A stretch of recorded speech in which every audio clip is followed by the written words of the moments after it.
Let us pray. The Lord is my shepherd, I shall not want. He maketh me to lie down in green pastures. He leadeth me beside still waters. He restoreth my soul. He leadeth me in the paths of righteousness for his name's sake. Yea, though I walk through the valley of the shadow of death, I will fear no evil, for thou art with me, thy rod and thy staff, they comfort me. Thou preparest a table before me in the presence of my enemies. Thou anointest my head with oil, my cup runneth over. Surely goodness and mercy shall follow me all the days of my life, and I will dwell in the house of the Lord forever. O Lord, our shepherd, you provide all we need: green pasture, safe waters, protected paths. Even though we walk through the valley of the shadow of death, we shall fear no evil, for you are with us. You protect and comfort us. Thank you for the shepherds among us, especially for healthcare workers whose care for others puts them at risk. Grant them wisdom, clarity, and rest. Heal us from our pride, which makes us claim immunity to a disease that knows no borders. When fear constricts our hearts and compassion dries up, renew us. When exhaustion and scarcity cloud our judgment, lead us. Encourage us to protect those most vulnerable as we love you with all our heart, soul, strength, and mind, especially the elderly and those with pre-existing conditions. Bless the members of this chamber and all those who assist their work as they respond to the growing impact of the coronavirus. Shepherd and guide the members along right pathways. Always alert us to the reality of threats facing us, and give all our leaders calm assurance and abiding trust in you.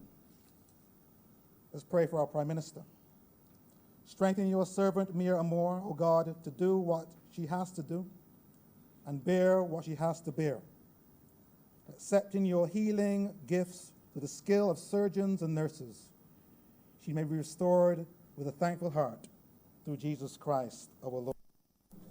Let's say the Lord's Prayer. Our Father, who art in heaven, hallowed be thy name. Thy kingdom come. Thy will be done on earth as it is in heaven. Give us this day our daily bread, and forgive us our trespasses, as we forgive those that trespass against us. And lead us not into temptation, but deliver us from evil. For thine is the kingdom, the power, and the glory, forever and ever. Amen.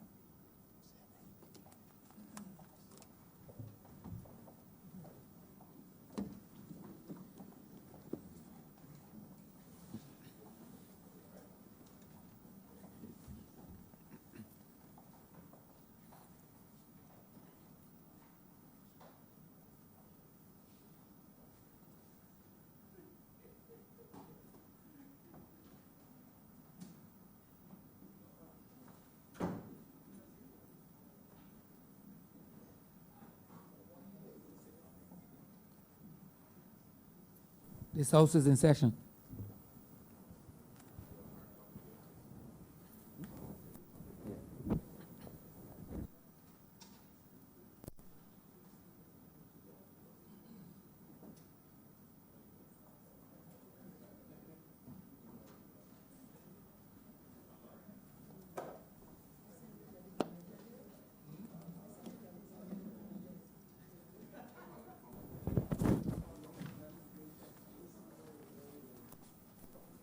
Announcements by Your Honor the Speaker. Messages from Her Excellency the Governor General.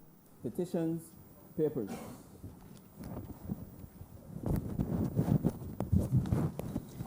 Mr. Speaker, I am commanded to lay. Want me to do these ones?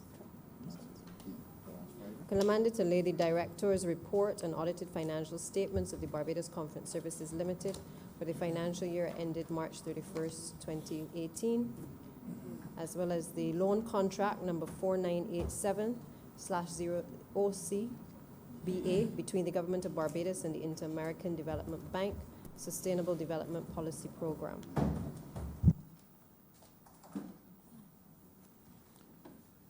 Minutes of the meeting held on Monday, February 24th, 2020, and Friday, 20th of March, 2020, to be deferred.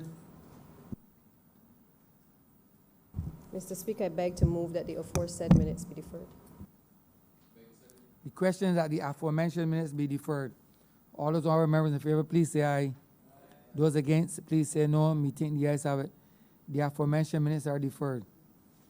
Minutes of the meeting held on Tuesday, 11th of February, 2020, and Tuesday, 18th of February, 2020, to be confirmed. Mr. Speaker, I beg to move that the aforesaid minutes be affirmed. The question is that the aforementioned minutes be confirmed. All those honorable members in favor, please say aye. Those against, please say no. Meeting, the ayes have it. The aforementioned minutes are hereby confirmed. Government notices, private members notices, notices of questions, reports from select committees, first readings of bills.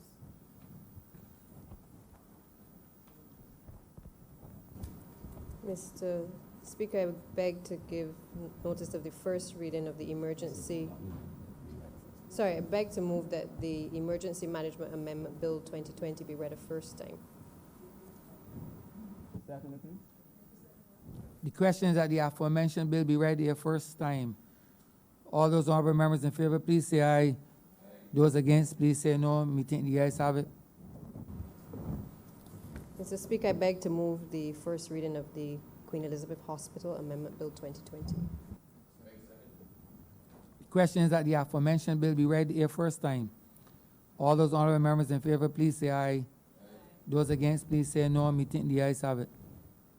Statements by ministers, congratulatory and/or obituary speeches, personal explanations, motions for leave of absence, oral replies to questions, notices of motion for the adjournment of the House on matters of urgent public importance, orders of the day.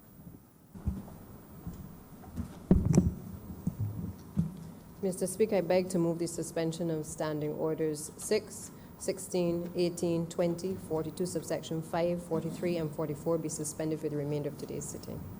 Beg to second that, sir. Question is that the aforementioned standing order be suspended for the remainder of the day's sitting. All those honorable members in favor, please say aye. Those against, please say no. Meeting, the ayes have it. The aforementioned standing orders are hereby suspended for the remainder of the day's sitting. Government business. Government business is the order of the day. Order number 15.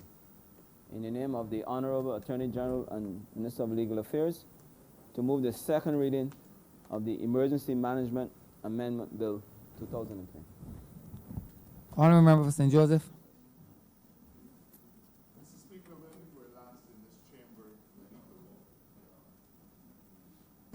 we were last in this chamber a week ago, considerable amount of the chamber's time was spent in discussing the impact of COVID-19 on Barbados. We also looked at the impact of COVID-19 across the globe. And at that time, sir, we were focusing on what the government would do in the event that we had, or in the event that we found ourselves suffering the worst of this disease. Sir, it would be difficult to describe to this chamber the amount of time, sheer man hours, that has been spent in the planning for and management of our response to COVID-19 since it became obvious that it was headed our way. We've had lots of sleepless nights, much of it because of the fact that a lot is not known about the disease, and almost daily the parameters are changing. But we recognize, sir, that notwithstanding any uncertainty, the one thing that we could control is how we prepare our government, how we prepare our country, and how we prepare our citizens. The overriding consideration at all times has been keeping the citizens of Barbados safe. And while it may appear to some that we've been focusing on economic issues, while it might appear to some that we've been putting a lot of emphasis on business continuity and the economy and replacing tourism and so on, replacing the revenue from tourism, all of which are important things, sir. The overriding obligation of this government has always been to keep Barbadians safe. Mr. Speaker, every year at hurricane season, we prepare.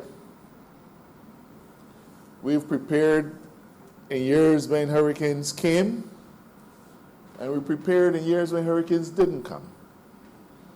Certainly since this administration came to power, we've spent a lot of time trying to put things in place in case a hurricane came. And every year at the start of the hurricane season, a huge envelope of emergency orders are presented to me as Attorney General for me to certify, just in case we needed them. As we prepared for hurricanes, Mr. Speaker, we had to ask ourselves, will we have a guaranteed water supply? Will we have a guaranteed supply of electricity? What are we going to do about food? What are we going to do about health care? And ironically, sir, every single one of those issues that we raised and answered and planned for associated with the fallout of a hurricane, we now find ourselves employing them not for a physical hurricane, but a hurricane now called COVID-19. Now, Mr. Speaker, let me begin by saying to this chamber that under the Constitution of Barbados, the Governor General can declare a state of emergency and trigger powers under the Emergency Powers Act. That is always available to us. But historically, and when I say historically, I have to reflect on other places because in living memory, I don't know that we would have had a state of emergency post-World War II. And when I say in living memory, I reflected last week that the average age of this chamber is probably around, well, last week it was 30, but in the last 7 days, some of us have aged an awful lot. So I'll give it 45 today. But none of us, sir, can reflect on a time when we have ever actually had to trigger those emergency powers. As we have prepared for this COVID-19, we had to begin by determining what our philosophical stance was going to be. How are we approaching COVID-19? And it became evident very early that because we started early, we had an opportunity to project. And we had an opportunity to plan and say, if this happens, then that's what we will do. If that happens, then we will change. And so it became an exercise in managing our response.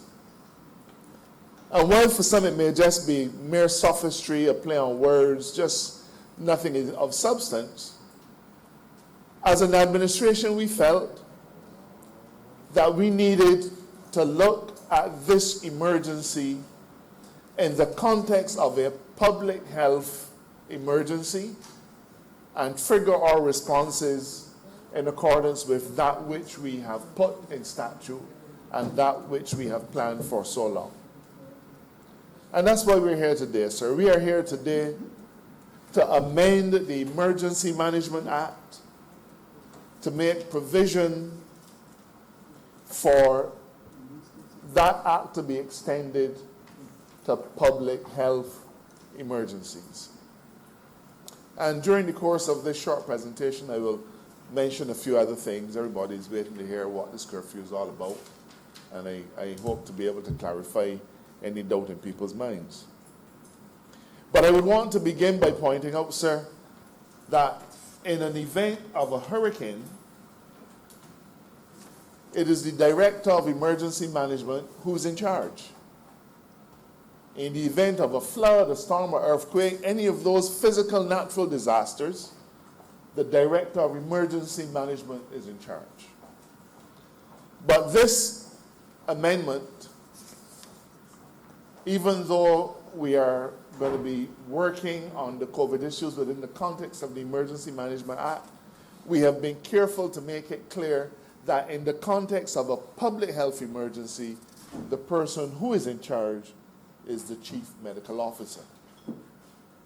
Now that's important, so I believe that it may not be well known, but the old politicians used to say that the Chief Medical Officer is the most powerful person in Barbados, more powerful than any Prime Minister, any Attorney General, any member of Cabinet, because the Chief Medical Officer literally has the power to shut down any institution in this country on the basis of health concerns.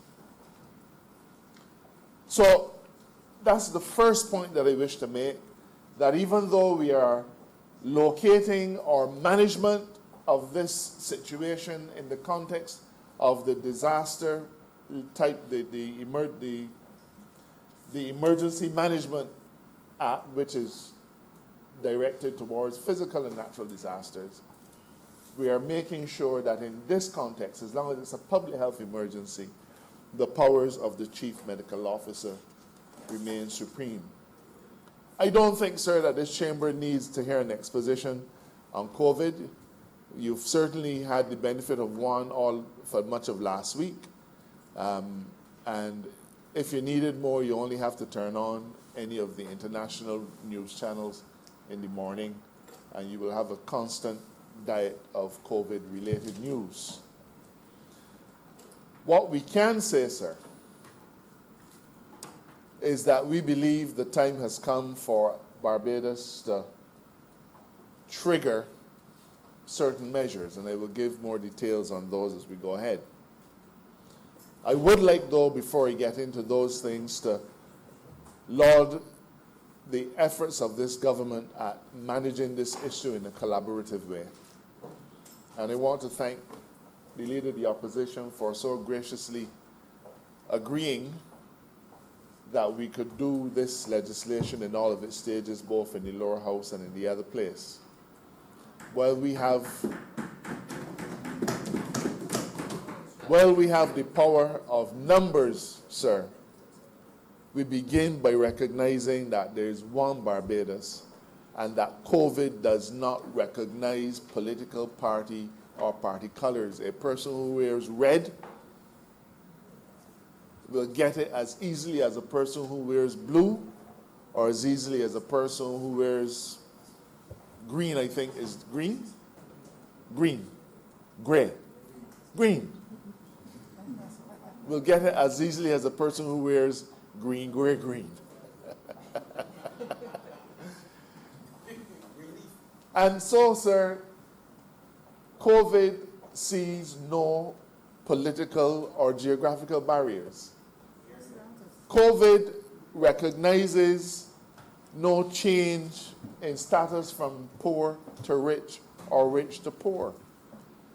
And from what we are hearing these days, so many young people are catching it that we are beginning to think it doesn't even recognize the hitherto much touted 70-year age limit, because the reports are that people of all ages are not only contracting it, but are absolutely dying from it.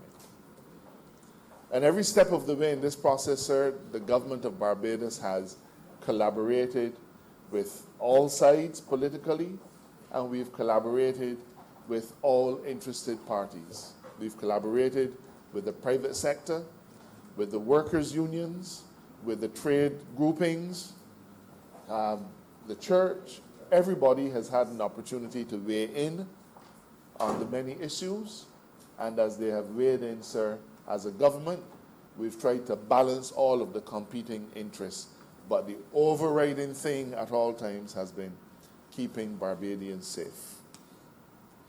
Sir, the Prime Minister has ably led this exercise for personal reasons, she has indicated to the country that she will be scarce for a day or two. And in that regard, I wish to thank the chaplain for offering that very kind prayer on behalf of our political leader. And she knows that she is certainly in our prayers and certainly in the prayers of Bishop Joe. All of us praying for an eventful medical treatment and a quick and full recovery.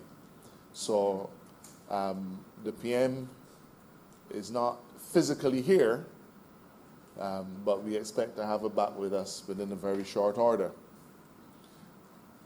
However, the fact that the PM is not here does not at all mean that this exercise is bereft of leadership. And I believe that the efforts that we've put into managing this whole thing over the last few weeks demonstrates clearly that we have a solid vision for how we should deal with it. But sir, let us come to today. Last night, the Prime Minister announced that with 24 COVID cases as at that time, there was really little point waiting for the artificial mathematical exercise of the 25th. We could have, but there would have been little point. On Sunday, and the tests are done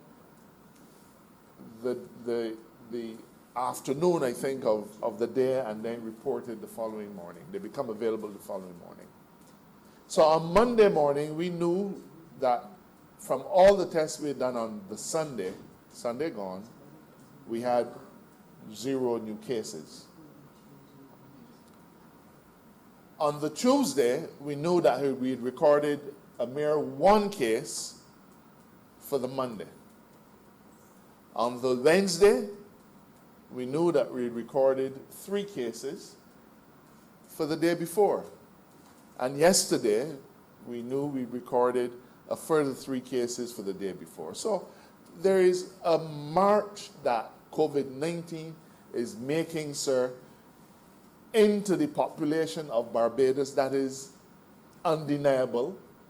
And at this point, we have no mechanism to halt it. So there was no point waiting until we hit the magic number and say, well, let's wait until tomorrow. And when we get 25, we will then trigger. That would have been farcical and foolish. So having consulted with the Chief Medical Officer, all of the officers of the Ministry of Health, just about everybody under the sun, and having got the approval of Cabinet, the Prime Minister last night announced that Barbados will be under curfew. Now, sir, we understand that there is some confusion. I think that confusion arises only because in the short time that the Prime Minister spoke to the country, it was evident that she did not intend to make clear all of the dynamics of the situation.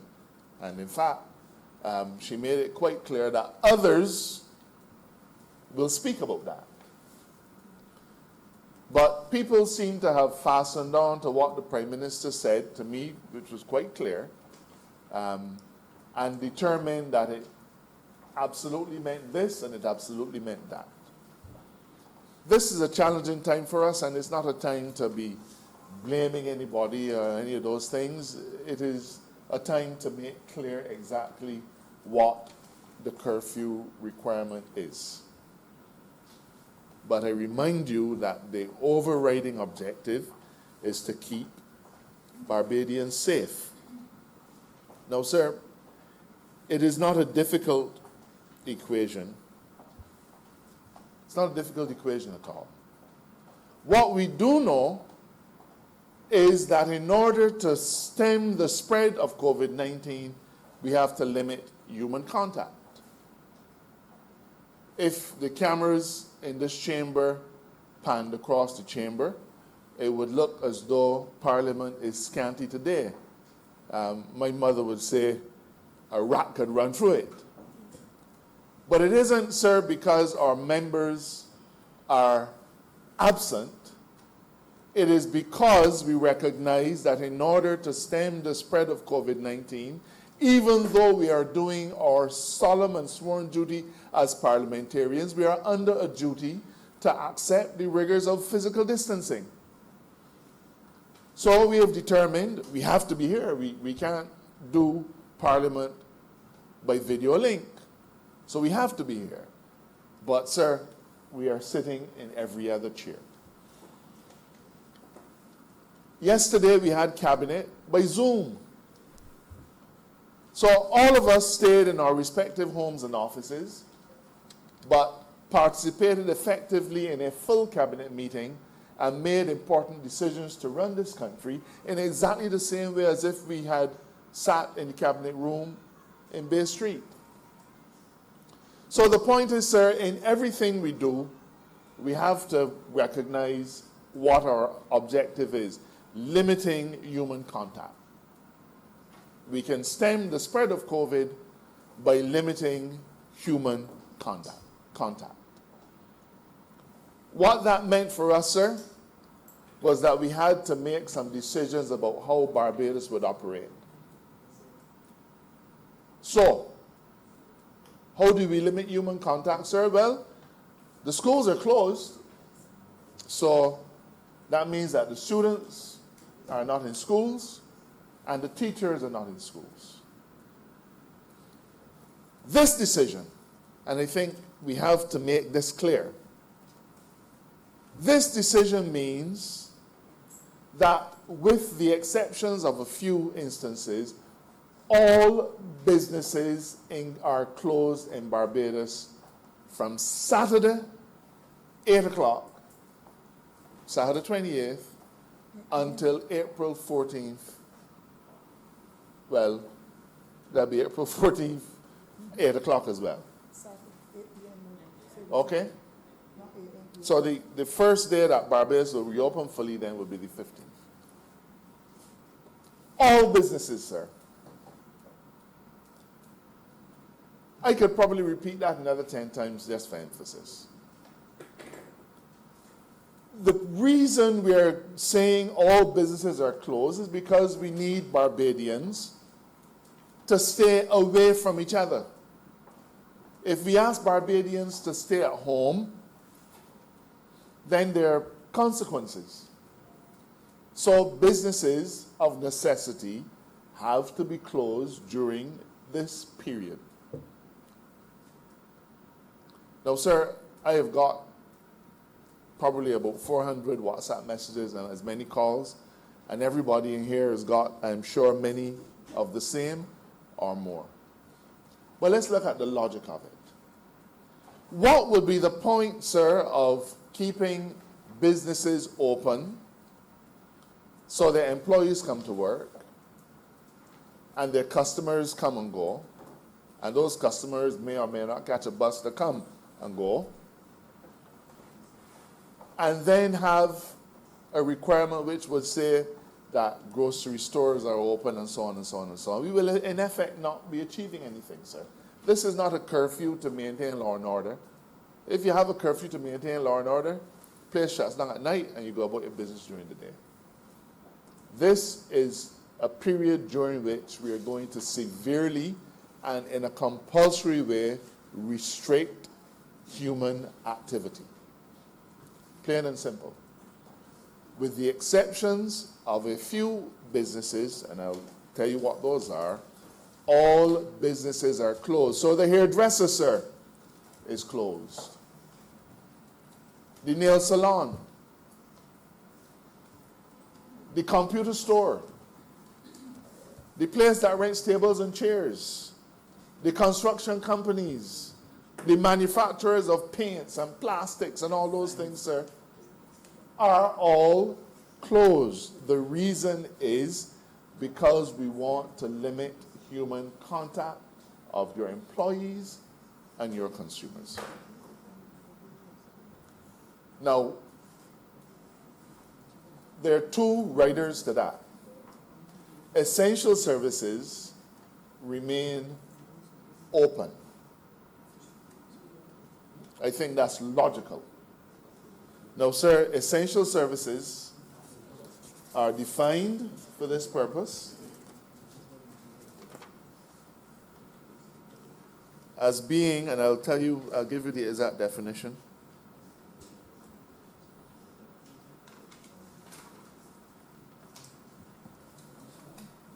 I think people know what we mean by essential services, but for clarity, let me say, under this legislation, it will mean the medical profession, the paramedical profession, staff of pharmaceutical agencies, staff of hospitals, clinics and pharmacies, persons employed or engaged as caregivers. So let me make this clear. Your household help, if you have a maid or some other kind of domestic worker, that doesn't apply. That's not an essential service. But if you are a caregiver, so a person who is a night nurse for an elderly person who may have Alzheimer's, or somebody who comes in during the day to provide home help and so on, sir, not your maid, but somebody who is a caregiver, we have decided to treat those as an essential service. Now, sir, let me say, the one thing about a government is that they must govern, they must make decisions. And we can't be bound by other people's strictures. We recognize that in Barbados, we have a large number of elderly people who rely on somebody to come in and take care of them. It's often a family member. Often it's a family member. Often, sir, it is not even a business, because it's businesses that we're closing. And if it's not a business, then the lawyers would say, well, that's not covered. That's not prohibited. But the point is, we want to make it clear that caregivers are going to be entitled to move around at night or day. Law enforcement officers, obvious. Defense force officers, obvious. But we're also including customs officers, sir. Prison officers.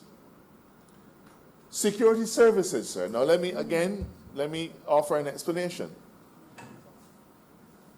During the curfew period, you're not allowed to be on the road. Businesses will be closed. It is important, and we've made it quite clear, that businesses have to be responsible for their own security. At this time, sir, we cannot deploy members of the BDF or the police to be guarding people's warehouses and office buildings. That's not what we're about. So they still have to take care and pay due regard to their own circumstances. There are a number of security companies that monitor. They monitor the alarm systems. They have response teams, companies that provide security guards, sir. All of those are considered essential services and will be allowed to move about and do their business night or day. Disaster management services, again, that's essential. Firefighting services, also essential. The provision of electricity, telecommunications, media, and broadcasting services, sir. We consider that to be an essential service. We can't afford for electricity to be down, no matter what. We can't afford for our telecommunications systems to be affected, no matter what. But equally, sir, at this point in time, the role of the media and the broadcasting companies is more critical than ever, because where there's a vacuum on information, then fake news and rumor will spread. So it's important to us that media and broadcasting remain available to work night and day so that news, whether it is good or bad, will reach the Barbadian public and the international community.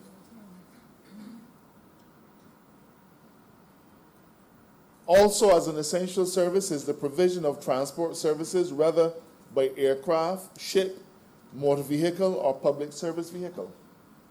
So we think that's fairly self-evident. It is still important for transport services to be available. The operation of the airport and seaport, you know, there are a number of people who've been saying for the longest time, we need to close this, we need to close that.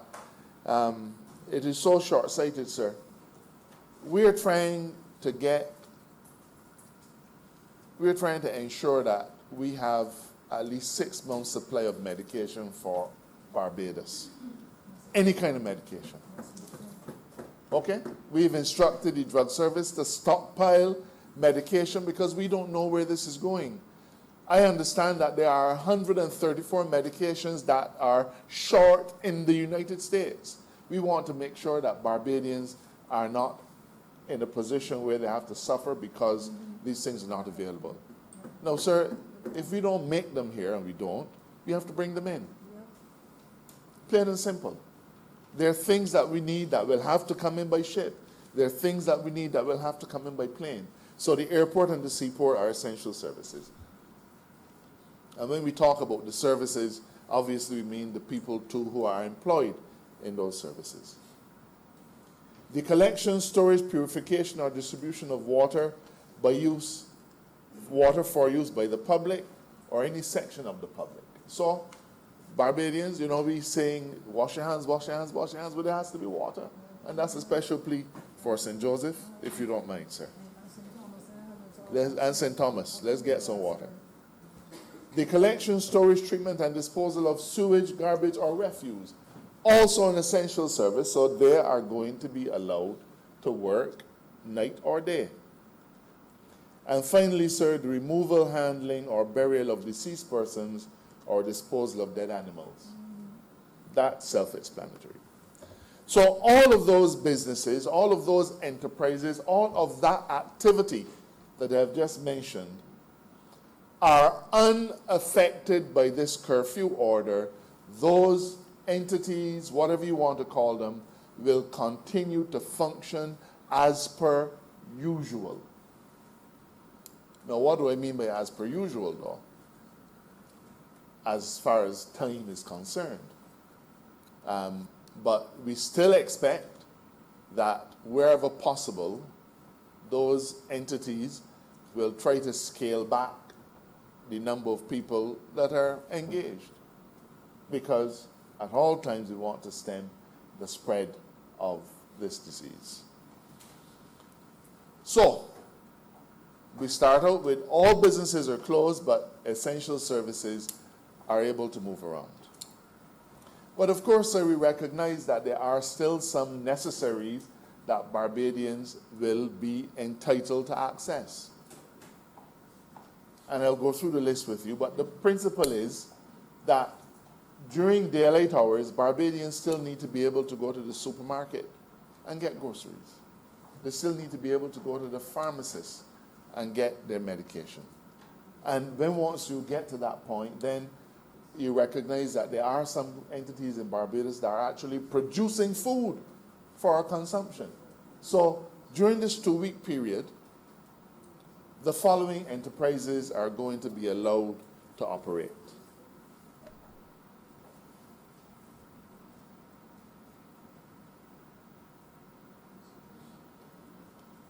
And JS is going to publish this list, but I'm going to go through it fairly carefully now.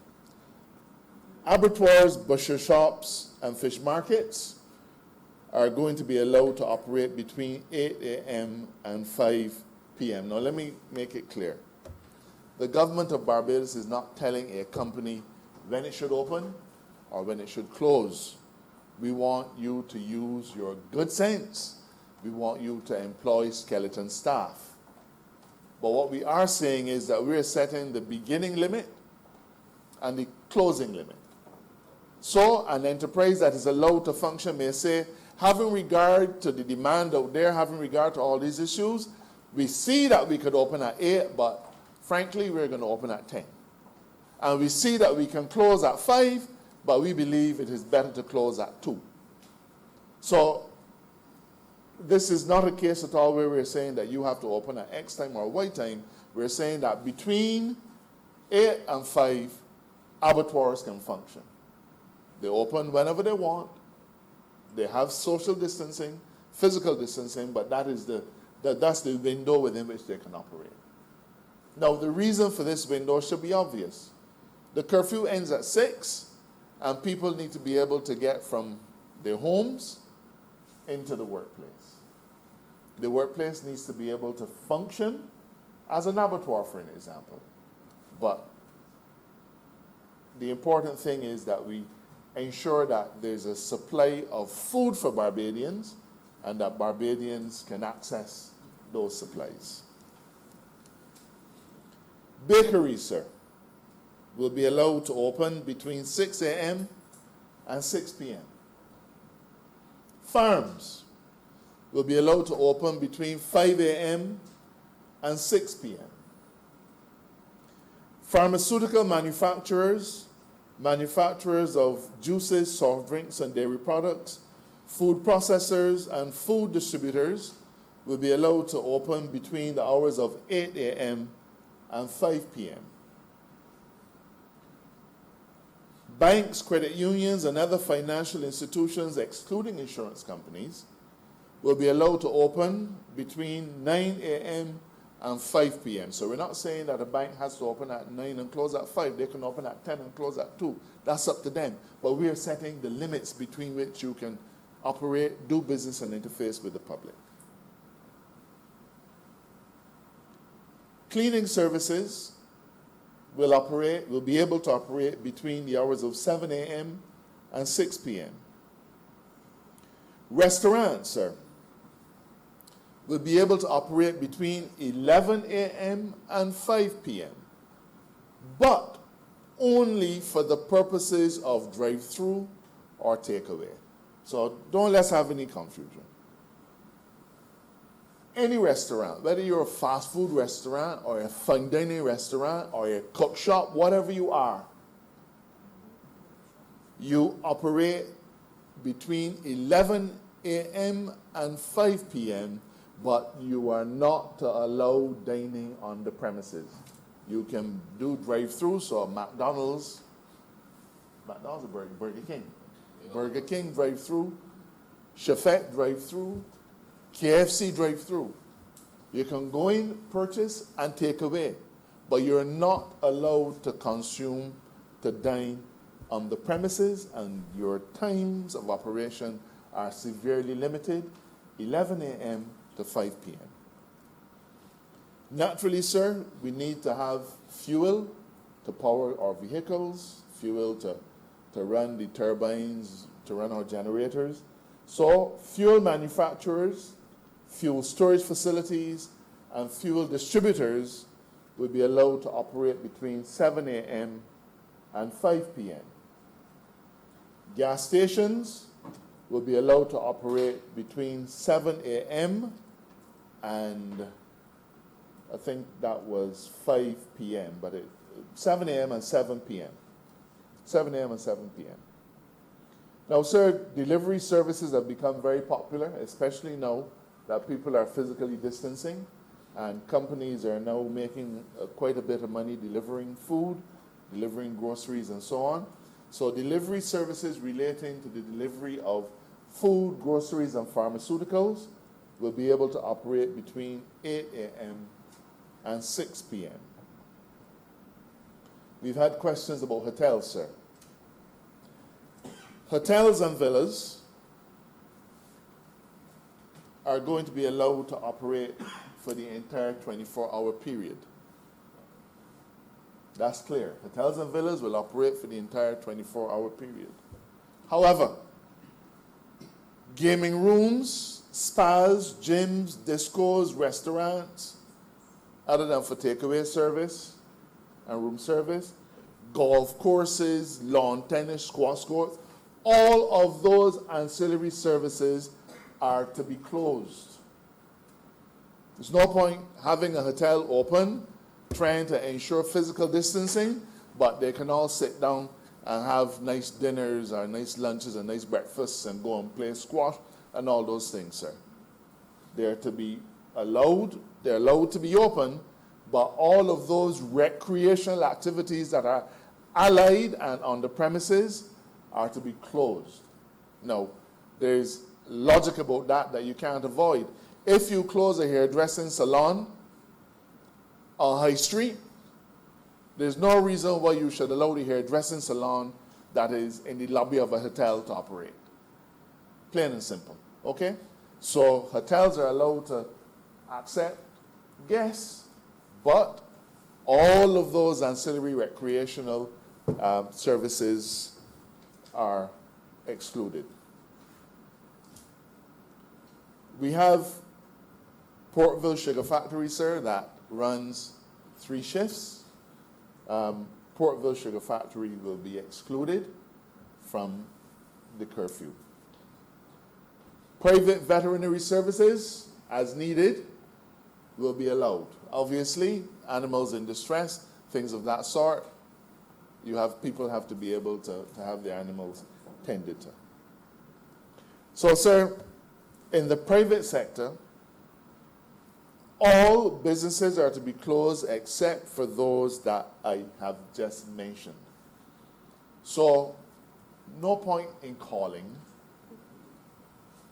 no point in reaching out to your MP, no point calling a congressman. You are closed.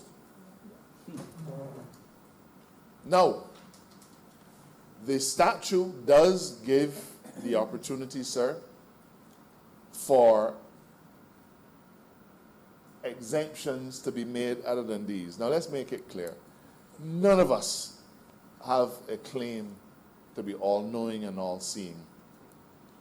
And we recognize that when we state a list like this, there's always the possibility of something else that feeds into the process. There's always that possibility, sir. So, we have to make provision for exemptions. And we already have an exemption in relation to construction. Construction is closed. If you are building a step, a guard wall, a house, a factory, work ceases during that period. I hope I'm making myself clear, sir. I hope I'm making myself clear.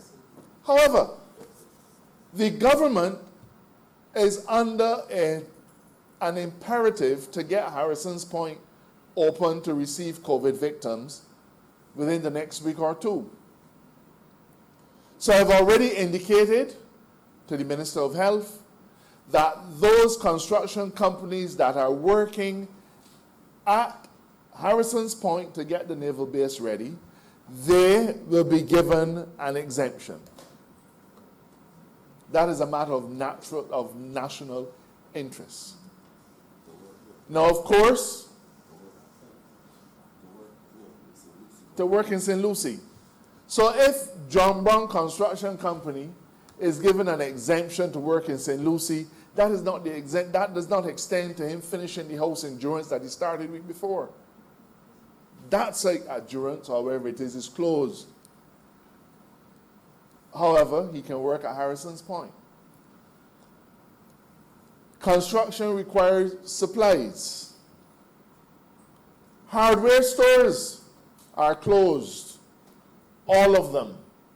However, for the limited purpose of supplying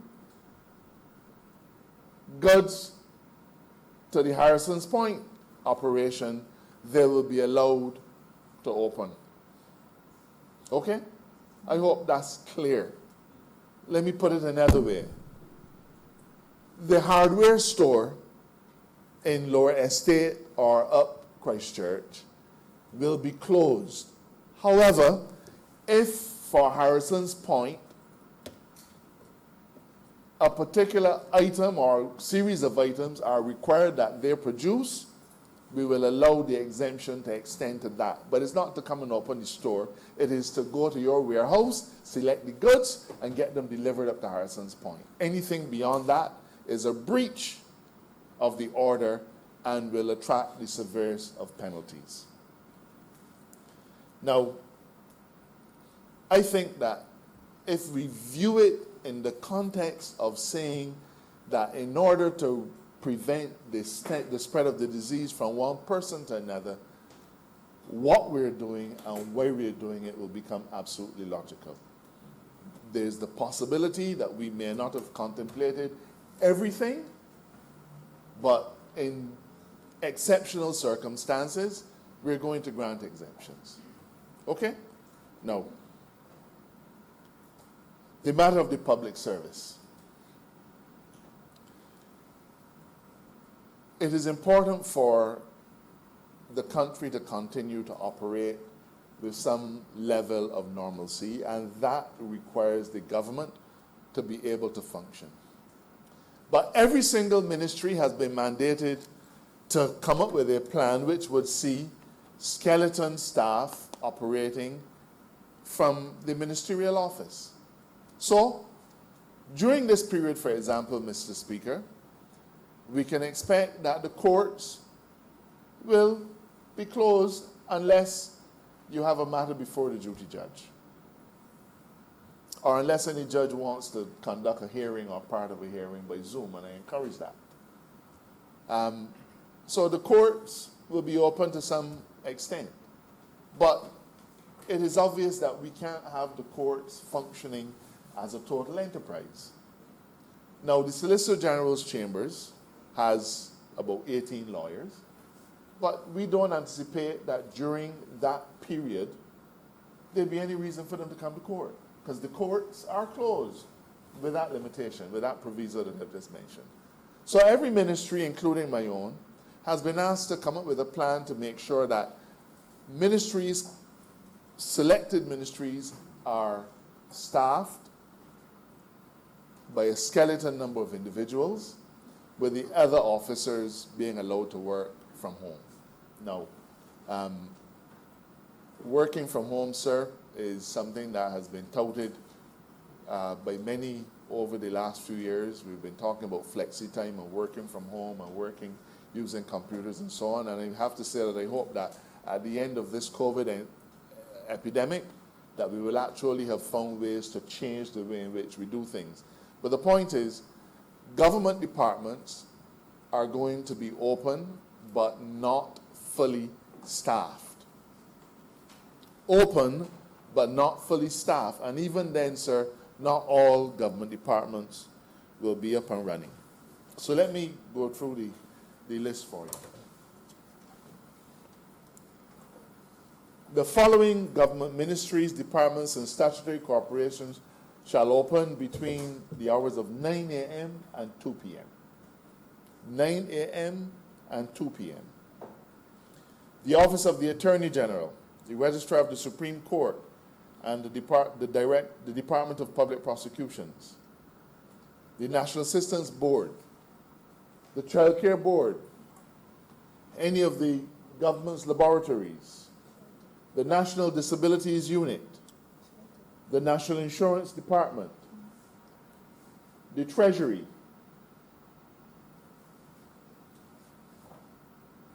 the Central Bank, the Post Office, Civil Aviation Department, Cabinet Office, the Prime Minister's Office, the Ministry of the Public Service, the Ministry of Innovation, Science and Smart Technology, the Ministry of Information, Broadcasting and Public Affairs, the Ministry of Foreign Affairs and Foreign Trade, the Commerce Department in the Ministry of Commerce, Barbados Tourism Management, Inc., Central Purchasing, Barbados Meteorological Services, the Barbados Statistical Department, the Barbados Revenue Authority, the Barbados Licensing Authority, the Urban Development Commission, the Rural Development Commission, the Barbados Agricultural Development and Marketing Corporation, and the Barbados Agricultural Management Company. Also, the Ministry of Agriculture's Plant Quarantine and Veterinary Services. So we've tried to identify, Mr. Speaker, those key government departments that even in a shutdown, there would likely be a requirement for them to work. So Central Purchasing still has to make sure that commodities reach wherever they need to reach. Central Purchasing, I think, I'm sure, is the agency that will supply goods and obtain services to many of the government departments. The Commerce Department and the Ministry of Commerce, we are concerned about the possibility of price gouging, so the Commerce Department needs to function. But at this point in time, sir, except there's something exceptional happening, the other departments, really, we don't see them needing to work. So these government departments are considered to be critical and will work from 9 until 2. But even as they work, they will be expected to operate with skeleton staff. The Ministry of the Public Service is currently engaged in finalizing a work-from-home program, so that the fact that you are not required to come to work does not mean that you don't work. So there are individuals who, because of the work they do, would be encouraged to work from home. I would not expect, sir, that a filing clerk would be told work from home to do what? That would be illogical. But on the other hand, an economist who is doing a research paper or who is trying to finalize certain figures may be able to do some of that from home. I'm not here trying to say who should or should not. That is a matter for each ministry and each department to resolve. But the firm expectation is that ministries will be staffed by skeleton numbers, while the other individuals would work from home, sir. So I believe that the Clerk of Parliament will stay home, and the deputy clerks, because Parliament is not seen, unless we have to come back within that period, as being one of these government departments that have to function. But we may have to come back, so don't get too comfortable. Obviously, things like meteorological services, that's a daily requirement, so we can't function without that. So I think that if you look through it, I mean, the Ministry of Foreign Affairs, every single day the Ministry of Foreign Affairs is at the forefront of helping us to deal with this COVID issue, because much of what we need is not available here and can only be obtained with the intervention and the assistance of foreign governments. It has been disclosed that we have requested the government of Cuba for assistance with sending nurses. So the Ministry of Foreign Affairs has to constantly be dealing with that process. As we deal with diplomatic issues across the world, the Ministry of Foreign Affairs has to be on point. On the other hand, though, the foreign trade component is not seen as being a part that needs to be at the ministry every day. So they may well be asked by the ministry to work from home. So I hope that clarifies what our expectation is in terms of the private sector and the public sector. But of course, sir, I remind you that we've never gone this way before. We have no experience with curfews, happily. And I hope that in the next 150 years, we don't have to have any experience with one either. But as we've worked through this, we recognize that there are a number of other things that we need to make clear. Again, the overriding objective is to compel physical distancing and to reduce human interaction. So, it is important for me to make it clear that under this particular directive, except for the conduct of funeral services and weddings, all churches and places of religious worship, including mosques and synagogues, shall be closed. I'm going to repeat that. Except for the conduct of funeral services and weddings, all churches and places of religious worship, including mosques and synagogues, shall be closed. Now, we've determined, sir, that even though we're going to permit weddings, we've provided that a wedding, at any wedding, the numbers have to be severely limited. So you're limited to the bride, the bridegroom, the official witnesses, and the marriage officer. We're going to allow you to get married. Marriage is an important institution. If you have to get married, you should get married. But the numbers are severely limited to the bride, the bridegroom, the official witnesses, and the marriage officer. Courts are closed, so you can't get divorced. In relation to funerals, Mr. Speaker, in relation to funerals, funerals will be limited to no more than 10 mourners, 1 officiant, and the funeral director and the necessary staff. So let me repeat that. No funerals are limited to no more than 10 mourners, 1 officiant, the funeral director, and necessary staff. Now again, sir, and you know, there's a funeral in my constituency. I want to be there, and I know that the person was well loved, and it would be a big, big funeral. But we're enforcing the requirement for eliminating these kinds of gatherings. So in the interest of not spreading COVID, we're saying no more than 10 mourners, the officiant, funeral director, and the necessary staff. Now, sir, there's always somebody who trying to get away, sir. I understand that somebody had a party planned, and when they realized they couldn't have it, they decided to keep a bus crawl.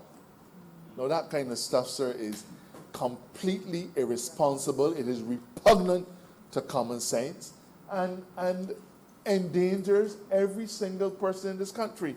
So let us make it clear, sir. No person shall host or attend a private party, a recreational or competitive sporting event. I've already talked about weddings, a banquet, a ball or reception, any social event, a meeting of a fraternal society, private or social club, or civic association or organization. Now, sir, I don't know how else we can put it. The Prime Minister said it most eloquently last night when she said, stay home. We have to eliminate the spread of COVID, and it is not worth it for you to go out and have a little fete and a little frolic and so on, and then either contract the COVID yourself and spread it to your aunt and your uncle and your sister and your brother and your children for 2 or 3 hours of social interaction.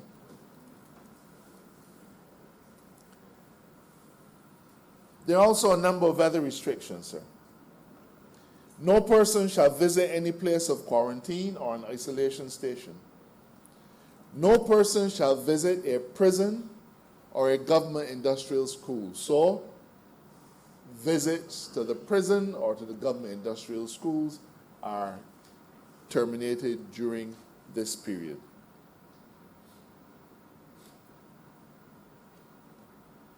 Private businesses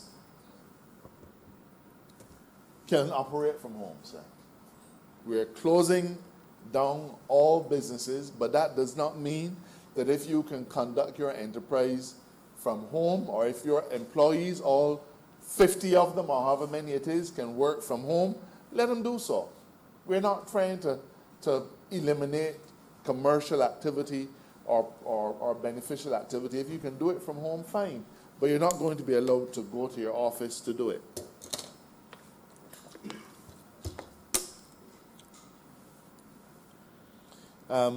No more than one person at any time shall visit a patient in a hospital, nursing home, senior citizens home, maternity home, and facilities for the treatment of persons with addiction or dependency on drugs or substances. And we've repeated it just to be sure. Subject to the provisions of this directive, every person shall remain in the confines of his home and his curtilage. If a person contravenes this directive without reasonable explanation, he is guilty of an offense and liable on conviction to a fine of $50,000 or to imprisonment for a term of 1 year or both. Now, sir, we are going to ask JS to publish this particular list. There are all kinds of lists that have floated out there on social media. Let me make it clear, because I think I've been passed a little note. Insurance companies are closed. Insurance companies are closed. I'm sure you can see a meme any day now with the Attorney General's face announcing closed. But this is a very serious issue, sir. It's a very serious issue, and we have to take it seriously. Now, it's for a 2-week period. There's the possibility of the time being extended, but we will deal with that when we get there. At this point in time, we know that we've determined that this is the period of time we're going to restrict the movement of Barbadians. We hope that our efforts will, as they say, flatten the curve. At this point in time, I have to pay special tribute to the people who are involved in the public health sector. I don't think we understand what it involves of them. When an individual is found to have contracted COVID, every single person with whom that person came into contact has to be tracked and traced and screened. Now, sir, a person who lands at the airport comes across first a greeter, then an immigration officer, a red cap, customs, maybe a taxi man outside, and on and on and on and on. And if they're going Oysteins a Friday night, that's many more people. But the public health nurses have to trace every single person with whom you came into contact. Now, sir, the Minister of Health told me that his people were overwhelmed